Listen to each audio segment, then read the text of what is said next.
कलेजा थाम कर बैठो विजय, देखते जाना आज जीत मेरी ही होगी। विजय की डिक्शनरी में हार का शब्द है ही नहीं प्राणलाल। अच्छा, अगर नहीं है तो आज प्राणलाल लिख देगा। हम बेहतरीन दोस्त हैं, लेकिन अब मैं चाहता हूँ यार कि हम अपनी दोस्ती की हदों को पार करके और आगे बढ़ जाएं। दोस्ती की हदों को पार करके? साफ साफ बताना क्या कहना चाहता है। मैं ये कहना चाहता हूँ विजय कि दोस्ती को रिश्तेदारी की जंजीरों में बांधकर और मजबूत कर लिया जाए। तू ये पहेलियां मत बुझा, मतलब की बात करना। यही कि तुम्हारी ये खूबसूरत नन्ही सी गुड़िया सी बहन है और मेरा एक हैंडसम और एक बेटा है जो कल ही अजमेर से अपनी पढ़ाई खत्म करके वापस लौट रहा है। उसके आते ही मैं उसे तुम्हारे पास ले आऊंगा, फिर तुम उसे अच्छी तरह से देख लेना। देखने की क्या जरूरत है प्राण, लेकिन जरा वक्त लगेगा। तुम तो जानते हो शोभा बेंगलोर में पढ़ाई कर रही है, पढ़ाई खत्म करने के लिए कम से कम 1 साल तो लगेगा। नो प्रॉब्लम, पढ़ाई खत्म हो जाने दो पहले। ठीक है, उसे आ जाने दो, मैं उससे बात करता हूँ। लेकिन एक बात सुन लो, वो अपने भाई को भगवान से भी बड़ा दर्जा देती है, मेरी किसी बात को नहीं टालती। और तुम भी एक बार अपने बेटे से तो पूछ लो। अरे सवाल ही पैदा नहीं होता पूछने का। हम दोस्तों की तरह अपने बच्चों की आदतें भी आपस में मिलती जुलती है। अच्छा। मेरा बेटा भी अपने बाप के हुक्म को अपना धर्म समझता है। माधव सिंह, एक जमाने में मेरे बाप के भी 999 जहाज पानी में चलते थे। अच्छा, पानी में? और क्या? अच्छा क्या? और मेरा बाप मोहब्बत के समंदर में डुबकियां लगाया करता था। हाँ? एक दिन तूफान आया, सब कुछ बह गया, एक साइकिल तक नहीं बची। इसलिए नौकरी करनी पड़ी, वरना जरूरत क्या? अरे लगता साहब आ गए, इधर जाऊं कि उधर जाऊं? बात बोलता हूँ। Good morning sir. Good morning, क्या हाल है प्यारे? बस आपके प्यार की कृपा है सर। ये तेरी नाक इतनी लाल क्यों है? सर लाल तो मेरे नाम के साथ जुड़ा हुआ है, प्यारे लाल। मेरी सर्दी जाती नहीं, सर्दी हो, गर्मी हो, बरसात हो, इलेक्शन हो या पार्लियामेंट का सेशन हो, सर्दी के बादल मेरे नाक पे हमेशा छाए रहते हैं। सिर्फ नाक पर या... हल्का हो गया सर, हल्का हो गया सर। मेरी आधी तनख्वाह तो रुमाल खरीदने में चली जाती है। Welcome to your ship sir. और ये क्या? Fine sir. सब ठीक है ना? Your ship is excellent sir. ये शिप मेरा ही नहीं, आप सबका है। इसे औलाद की तरह प्यार करना, ये जिंदगी भर तुम्हारे साथ वफादारी करेगा। Definitely sir.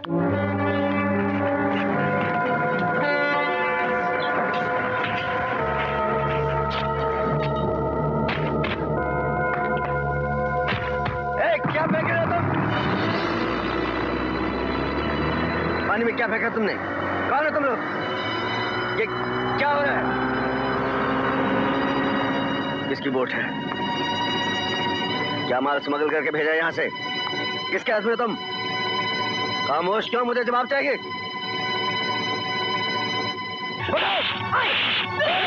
मत मारिए मालिक, मत मारिए, मैं बताता हूँ। उस बॉक्स में अफीम थी। मैं तुम्हें जिंदा नहीं छोड़ूंगा, जिंदा नहीं छोड़ूंगा तुम्हें। सर छोड़ दीजिए। कैप्टन, ऐसे लोगों को मेरे शिप पर कैसे रखा तुमने? मैंने खुद नहीं रखा सर, आप ही ने सिफारिश की थी। मैंने? जी हाँ सर, इन्हें आपके दोस्त प्राणलाल जो इंपोर्ट एक्सपोर्ट का बिजनेस करते हैं, उन्होंने रिकमेंड किया था। लेकिन आपने बिना कोई छानबीन किए और इंटरव्यू लिए बगैर रखने को कहा और हमने रख लिया सर। साफ साफ बताओ, मेरे जहाज पर ये स्मगलिंग का धंधा कब से चल रहा है? और प्राणलाल जैसे शरीफ आदमी की सिफारिश तुम लोगों ने कैसे हासिल की? बताओ, बताओ, मैं तुम्हारी खाल फेंक दूंगा। बताओ, बताओ जल्दी, बताओ। आपके जहाज पर हम लोग काफी दिनों से अफीम की स्मगलिंग कर रहे हैं और स्मगलिंग के लिए प्राणलाल साहब ने हमें यहाँ रखवाया था। बकवास मत करो। प्राणलाल जैसे शरीफ और बाइज्जत आदमी को बदनाम करते हुए शर्म नहीं आती तुम्हें? बताओ कौन है तुम?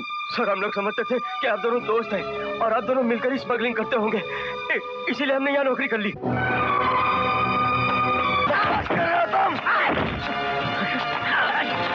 मैंने अपना खून पसीना बहाकर ईमानदारी की इस इमारत को खड़ा किया। तुम लोग अफीम और चर्च का नाम मेरे नाम के साथ जोड़ रहे हो। मैं तुम्हारा हलक चीर कर तुम्हारी जबान अलग कर दूंगा। मुझे लगता है ये प्राणलाल साहब का ही काम है। उन्होंने आपकी दोस्ती का सहारा लेकर और आपकी ईमानदारी का फायदा उठाकर यहाँ पर स्मगलिंग चालू करवा दी, ये सोचकर कि आप पर तो कोई शक ही नहीं कर सकता। बिल्कुल सही सर। शायद तुम ठीक कह रहे हो प्यारे लाल। अगर प्राणलाल ने ऐसा किया है तो मैं ऐसा सबक सिखाऊंगा उसे कि वो जिंदगी भर याद रखेगा।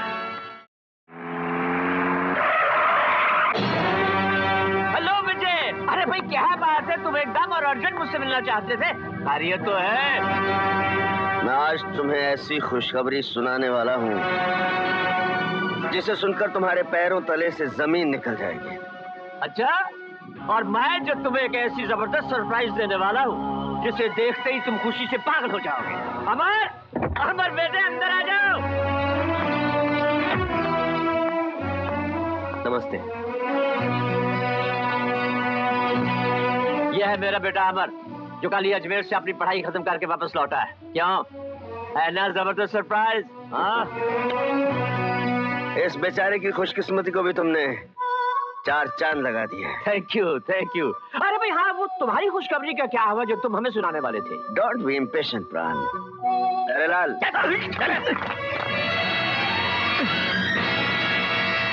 ये कौन है दोनों? कौन है? अरे अपने कुत्तों को नहीं पहचानते।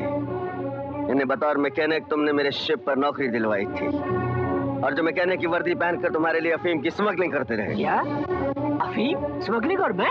नहीं विजय, ये झूठ है, सरासर इल्जाम है मुझ पर। झूठे अल्फाजों के पर्दे से अपने गुनाहों को ढांकने की कोशिश मत करो। तुम्हारे गुनाहगार चेहरे से पर्दा उठ चुका है। तुम्हारी घिनौनी सूरत मेरे सामने है प्राण लाल। मैंने तुझे अपना दोस्त ही नहीं, अपना भाई समझा था। तुमसे अपने संबंध मजबूत करने के लिए मैंने अपनी इकलौती बहन का रिश्ता तुम्हारे बेटे से करना चाहा, मगर तूने मेरी पीठ पर चोया घोंपा है। तो मेरी तकदीर अच्छी थी जो वक्त से पहले तुम्हारी असलियत का पता चल गया।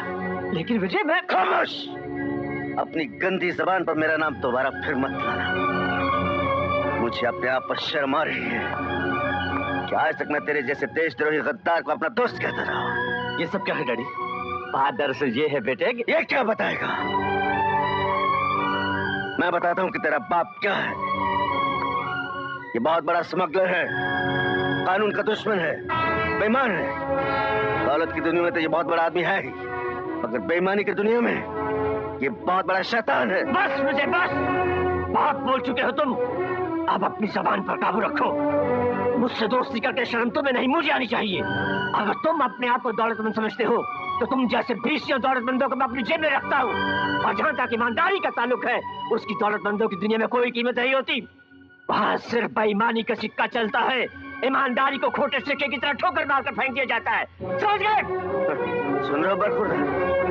आपके पिताजी अपनी जबान से अपने गुनाहों का इकरार कर रहे हैं। इन्होंने अपने मन के गंदे आईने में अपनी तस्वीर देखकर इस बात का अंदाजा लगा लिया है कि दुनिया का हर अमीर आदमी इनके चरित्र की तरह नीच और गंदा है। ये अंधे हो गए हैं, ये नहीं जानते।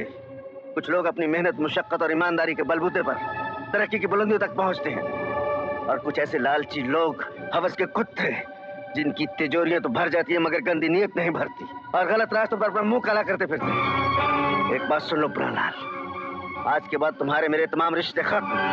अपनी गंदी सूरत लेके यहाँ से दफा हो जाओ। और हाँ, एक बात और सुन लो, अब किसी ने मेरे जहाज पर स्मगलिंग तो एक तरफ, आंख उठाकर भी देखा तो आंखें नोच लूंगा। अगर फिर मेरे सामने आए तो मैं तुम लोगों को जिंदा जला दूंगा। अरे इसकी बहन क्या चीज है? मैं तेरे लिए हजारों राजकुमारियों को रिश्तेदारी में लगा दूंगा। तेरा बाप कोई मामूली आदमी नहीं है। चलो बेटे, मुफत जाओ अपने चोर बाप के साथ।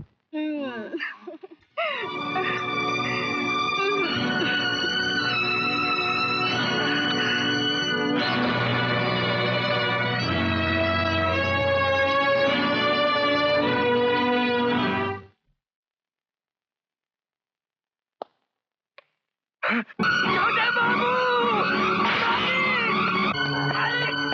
मालिक! क्या? मालिक, छोटे सरकार! क्या?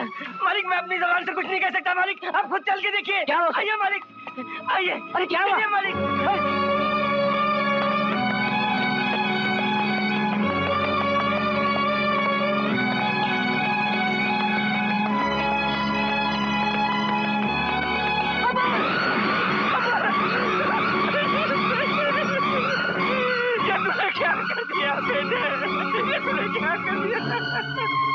अपने बाप से इतना बड़ा बदला ले लिया तूने। अरे बेटा, तेरे सिवा इस दुनिया में मेरा है ही और कौन? बेटे, बेटे,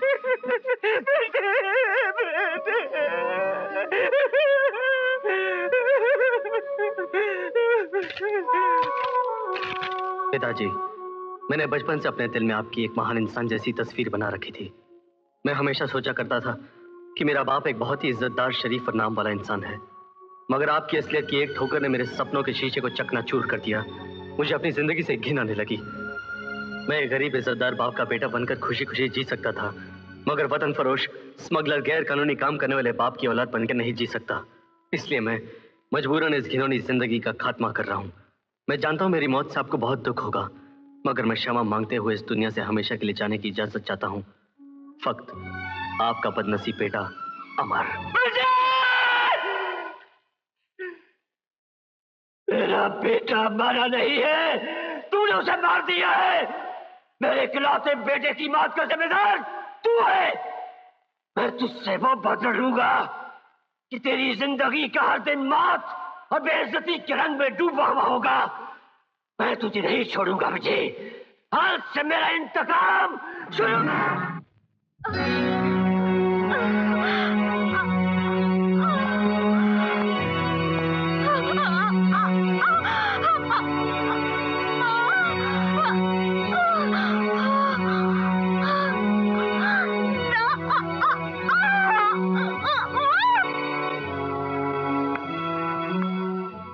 डॉक्टर, आई एम सॉरी, मैं बच्ची को नहीं बचा सकी। No no no no no. कब तक तू हमारी परीक्षा लेती रहेगी माँ? 2 बार तूने मुझे माँ बनने का अवसर दिया, लेकिन एक बार भी मैं अपने बच्चे की सूरत नहीं देख पाई।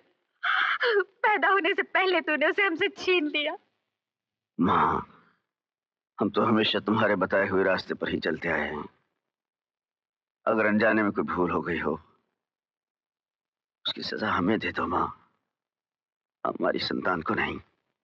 अरे लक्ष्मी, क्या है?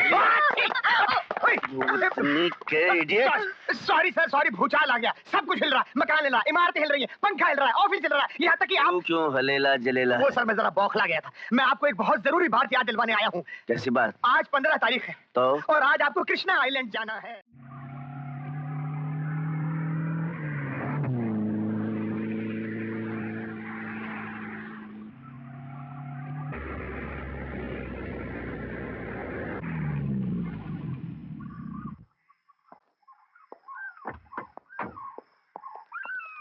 ये दरख्त,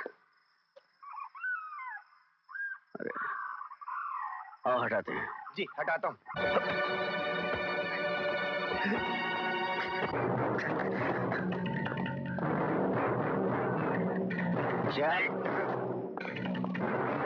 वेलकम मिस्टर विजय, वेलकम। मेरा एक जमाने का सबसे गहरा दोस्त और आज के जमाने का सबसे गहरा दुश्मन विजय। याद है तुमने मुझे कहा था कि तुम्हारी डिक्शनरी में हार का लफ्ज नहीं लिखा है, लेकिन आज मैंने तुम्हारी जिंदगी की डिक्शनरी में हार का लफ्ज लिख दिया है। आज तक तुम्हें इतनी बुरी तरह से किसी ने लाकर ठोकर में नहीं फेंका होगा, लेकिन मैंने आज फेंक दिया है। जानते हो क्यों? क्योंकि तुम मेरे इकलौते नौजवान बेटे की मौत का सबब हो। उसकी मौत का सबब मैं नहीं, तू है। तू? मैं नहीं, तू है। उस दिन तूने मेरे बेटे के सामने मेरा अपमान किया, वो उस अपमान को नहीं सह सका और उसने अपने गले में फांसी का फंदा डालकर अपनी जान दे दी। कुत्ते मगरमच्छ के आंसू मत बहा। तू अच्छी तरह जानता है तेरा बेटा क्यों मरा है। वो गैरतमंद बेटा तेरे जैसे घटिया बदकार बदचलन बाप की हरकतें देखकर जान दे बैठा। मरने तो तुझे चाहिए था साले, जो आज तक जिंदा है। तुझे मारने के लिए जिंदा हूँ। कुत्ते की मौत एक ही झटके में तेरी गर्दन टूट जाएगी और सांप की कटी हुई तुम की तरह फड़फड़ा कर तू ठंडा पड़ जाएगा। तब कहीं जाकर मेरे कलेजे में ठंडक पड़ेगी। देख उधर देख, ले जाओ इसे। ले जाओ, मैं कहता हूँ, ले जाओ।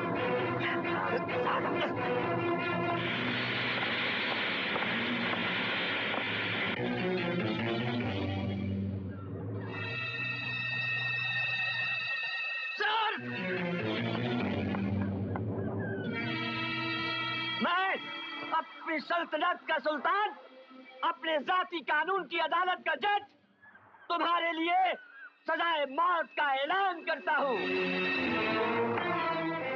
इसे तब तक लटकाया जाए जब तक इसकी सांस की आखिरी डोर न टूट जाए। नहीं नहीं।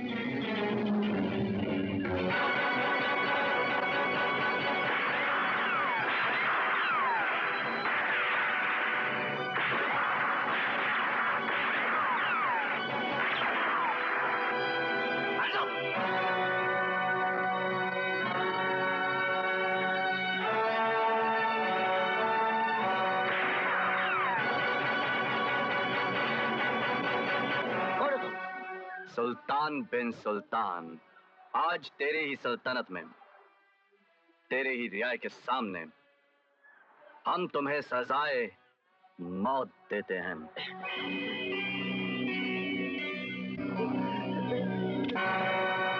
ओहो, बदनसीब हो, हाथ से ही मरोगे। पकड़ो इसे।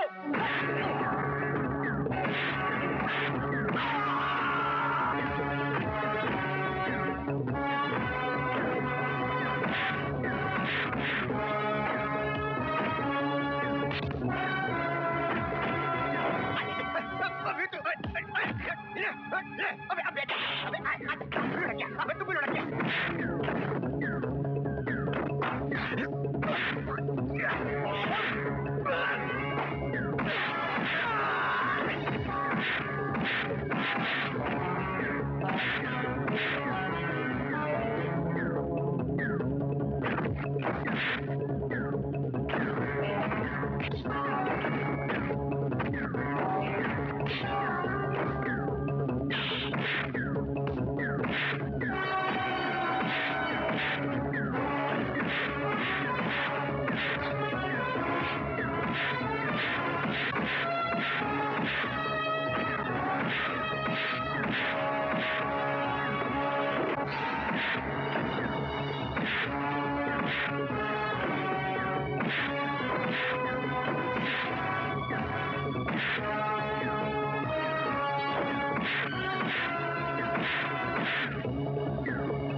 अबे मैं मालिक मकान हूँ या भिखारी?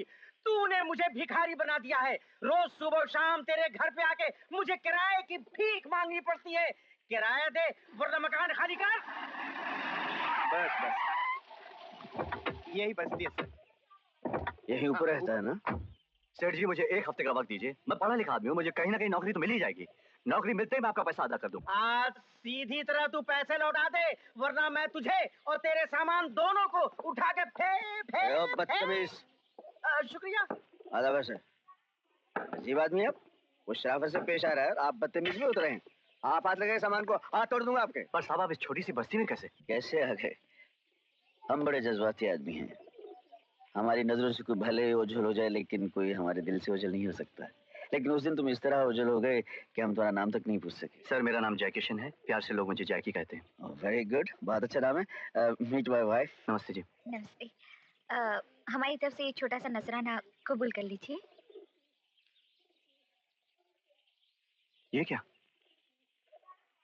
आपके लिए इसकी कीमत कुछ नहीं होगी साहब, पर मेरे लिए तो ये जिंदगी भर की कमाई है। और वैसे भी मेरे लिए मेहनत का 1 रुपया मुफ्त के लाखों रुपए से कहीं ज्यादा है। माफ कीजिएगा, मैं इसे कबूल नहीं कर सकता। हम साथ देते हैं कि तुम्हारी कमजोरी तुम्हारी खुददारी के आगे नहीं झुकी। क्या नाम बताया? जैकी। जैकी, तुम्हें नौकरी की तलाश है ना? जी। हमने तुम्हारे लिए एक नौकरी का इंतजाम किया है और साथ ही साथ अकोमोडेशन भी। अकोमोडेशन मतलब आप हमारे साथ रहेंगे और आप ना नहीं करेंगे।